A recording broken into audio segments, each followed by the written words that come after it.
રાજ્યમાં ડ્રગ્સના નેટવર્કને અટકાવવા માટે રાજ્ય સરકાર સતત પ્રયાસ કરી રહી છે, ત્યારે ડ્રગ્સના નશાના નેટવર્ક પર અમદાવાદ ક્રાઇમ બ્રાન્ચની સર્જિકલ સ્ટ્રાઇક જોવા મળી છે। અમદાવાદ ક્રાઇમ બ્રાન્ચની ટીમે શહેરમાંથી કરોડો રૂપિયાના ડ્રગ્સ સાથે ઓડિશાના 3 શખ્સની ધરપકડ કરી છે।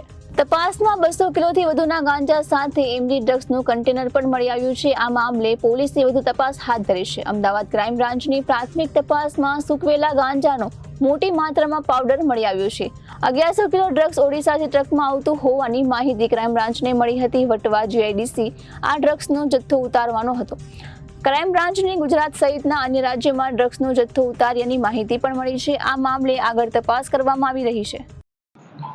અમદાવાદ શહેર ક્રાઇમ બ્રાન્ચને જે માહિતી મળેલી એ માહિતી મુજબ અમદાવાદ ક્રાઇમ બ્રાન્ચની ટીમ દ્વારા આજરોજ કાર્યવાહી હાથ ધરવામાં આવતા ઓરિસ્સાથી લાવવામાં આવતો ગાંજો કુલ 194.850 કિલોગ્રામ, આ 200 કિલો જેટલો ગાંજો કિંમત રૂપિયા 42,86,700નો અને અન્ય આઈશર ટ્રક અને મોબાઈલ સહિત કુલ 64,45,000નો મુદ્દામાલ સહિતનો જથ્થો પકડવામાં આવેલો છે।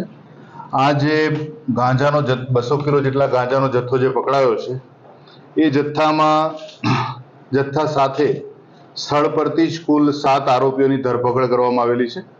આ 7 આરોપી પૈકી મુખ્ય જે આરોપી જે છે એ છે મણિગડન સુબ્રમણ્ય મુદલિયાર, જે અમદાવાદ ખાતે હાથીજણ વિસ્તારમાં રહે છે, અને કુમાર અરુણ પાંડે જે છે એ સનાથલ રેસિડેન્સી વેજલપુર ખાતે રહે છે।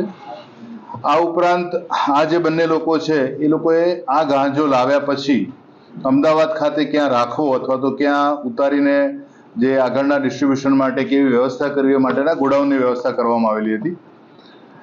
અને બીજા આરોપી જે છે સંજય કૃષ્ણ સાહુ અને સુશાંત ઉર્ફે બાબુ રામચંદ્ર ગૌડા, આ બંને આરોપી ભરમપુર ઓરિસ્સાના છે અને કપાપુલી ગામના રહેવાસી છે। અને આ બંને જણા આ જે ગાંજો લાવવામાં આવ્યો એ ત્યાં ગજામ ડિસ્ટ્રિક્ટ ઓરિસ્સા ખાતેથી ખરીદી એ માલ અમદાવાદ સુધી પહોંચાડવા માટેની સમગ્ર લોજિસ્ટિક મુખ્ય કામગીરી આ બંને જણની હતી।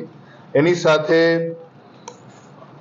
અજય તુફાન સ્વાઈન, જે ગજામ જિલ્લાનો છે, અને લાંબા ત્રિનાથ ગૌડા, જે પણ ગજામ જિલ્લાનો છે। આ બંને જણા ડ્રાઈવર ક્લીનર તરીકે આઈશર ટ્રક સાથે આ જે ગાંજો અત્યારે કબજે લેવામાં આવેલો છે એ ગાંજો લઈને અમદાવાદ આવેલા હતા।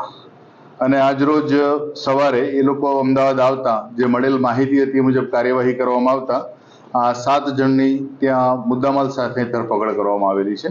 આ ઉપરાંત સંદીપ દુક્ષા શાહ જે છે એ મૂળ નેપાળનો છે અને એ આ માલ ઉતારવામાં ત્યાં સાથે હતો, એની પણ ધરપકડ કરવામાં આવેલી છે। આ જે ટોટલ જે કોન્ટ્રાબંડ પકડાયું છે એની સાથે કુલ 7 આરોપી અને અંદાજે 64,46,700 રૂપિયાના મુદ્દામાલ કબજે કરવામાં આવેલો છે।